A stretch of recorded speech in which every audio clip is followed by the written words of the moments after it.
श्यावर रामचंद्र की जय। सभी को हैप्पी न्यू ईयर। और कहते हैं एक बार एक राजा नगर भ्रमण करने को गया। रास्ते में देखा एक छोटा सा बच्चा माटी के खिलौने को कान में कुछ कहता फिर तोड़ फोड़ कर माटी में मिला रहा है। राजा ने अचानक अचरज से पूछा, तुम ये सब क्या कर रहे हो बेटा? बच्चे ने जवाब दिया, मैं इनसे पूछता हूँ, कभी राम नाम जपा? ये नहीं बोलते तो माटी में मिला देता हूँ। राजा ने सोचा, इतना छोटा सा बच्चा इतने ज्ञान की बात कर रहा है। राजा ने बच्चे से पूछा, तुम मेरे साथ चलोगे, राजमहल में रहोगे? बच्चे ने कहा, जरूर रहूँगा, पर मेरी 4 शर्त है। जब मैं सोऊं तब तुम्हें जागना पड़ेगा। जब मैं भोजन करूँगा तुम्हें भूखा रहना पड़ेगा। जब मैं कपड़े पहनूंगा मगर तुम्हें नग्न रहना पड़ेगा। और जब मैं कभी मुसीबत में हो जाऊं तो तुम्हें अपने सारे कार्य छोड़कर मेरे पास आना पड़ेगा। अगर आपको ये शर्त मंजूर है तो अब मैं आपके राजमहल में चलने को तैयार हूँ। राजा ने कहा, ये तो असंभव है बेटा। बच्चे ने कहा, राजन, तो मैं उस परमात्मा का आसरा छोड़कर आपके आश्रय क्यों रहूं, जो खुद नग्न रहकर मुझे पहनाता है, खुद भूखा रहकर मुझे खिलाता है, खुद जागता है, मुझे निश्चित सुलाता है, और जब मैं किसी मुश्किल में होता हूँ तो बिना बुलाए मेरे सारे कार्य छोड़कर मेरे पास दौड़ा चला आता है। इस कथा का भाव ये है कि केवल इतना ही नहीं कि हम लोग सब कुछ जानते समझते हैं, फिर भी बेकार विषय विकारों में उलझकर परमात्मा को भूल बैठते हैं। हमारी पल पल रक्षा कर रहे इस प्यारे के नाम, इस प्रभु के नाम, इस राम सिया के नाम को हमें कभी भूलना नहीं चाहिए।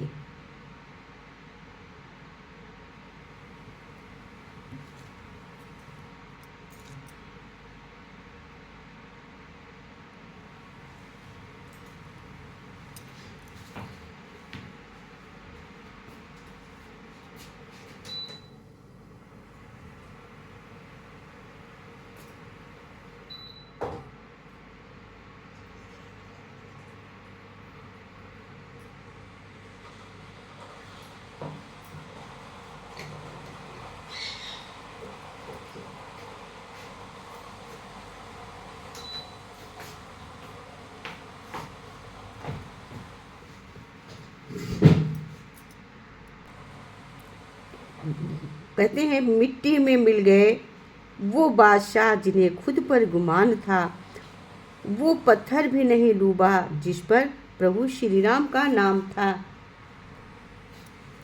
विवाह के बाद चारों भाइयों को मिथिला की कन्या अलग अलग होकर कोहबर में ले गईं। लक्ष्मण से मजाक कर जब वो उन्हें सताने लगी तो लक्ष्मण को ध्यान आया कि भैया राम को भी यहाँ की नारियाँ सता रही होंगी और वे अपने सरल स्वभाव के कारण कुछ बोल नहीं पा रहे होंगे। मुझे उनकी सुरक्षा करनी चाहिए।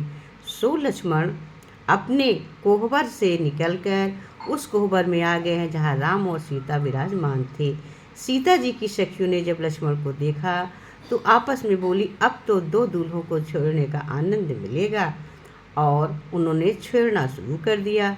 हमारी सखी सीता तो राम जी से अधिक सुंदर हैं, राम जी तो उनकी छाया मात्र हैं। लक्ष्मण से भला ये बात कैसे सही जाती? उन्होंने प्रतिवाद किया, हमारे भैया अधिक सुंदर हैं, सीता जी उनकी छाया हैं। काफ़ी देर तक ये विवाद चला। सखियों ने लक्ष्मण से कहा, अभी निर्णय हो जाता है कि कौन किसकी छाया है।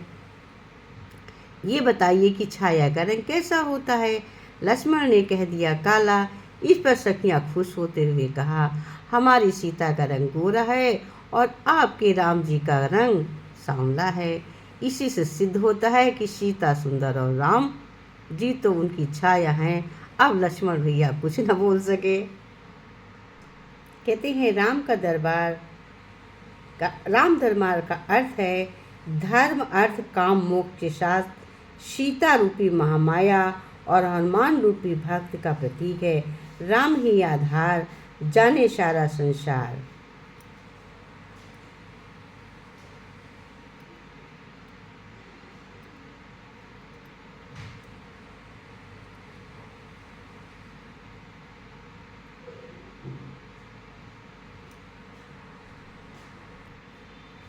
आप सभी जानते होंगे कि राम भगवान वनवास काल में श्री राम सर्वाधिक समय किस स्थान पर ठहरे थे। ये आपको सभी ने रामायण देखा है और सभी को मालूम होगा कि भगवान सबसे ज़्यादा किस स्थान पर ठहरे थे। अगर नहीं भी मालूम होता, मैं जिसको नहीं भी मालूम होगा तो मैं इसमें बोल रही हूँ, भगवान जी राम जी जब वनवास गए हैं उस समय सबसे अधिक टाइम निकालकर चित्रकूट में ठहरे थे।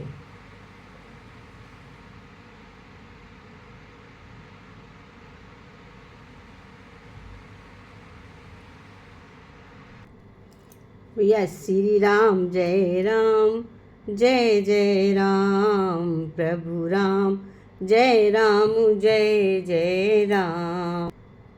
अब मुहे राम भरोसा तेरा, अब मोहे प्रभु भरोसा तेरा, अब मोहे राम भरोसा तेरा। अमर महारषि नाम पाने कर, अमर महारषि नाम पाने कर, मुग्ध हुआ रे मन मोरा। अब मोहे राम भरोसा तेरा, अब मोहे राम भरोसा तेरा। दीपक ज्ञान जगा जब भीतर, दीपक ज्ञान जगा जब भीतर, मिटा अज्ञान अंधेरा। दीपक ज्ञान जगा जब भीतर, मिटा अज्ञान अंधेरा। अब मोहे राम भरोसा तेरा, अब मोहे प्रभु भरोसा तेरा।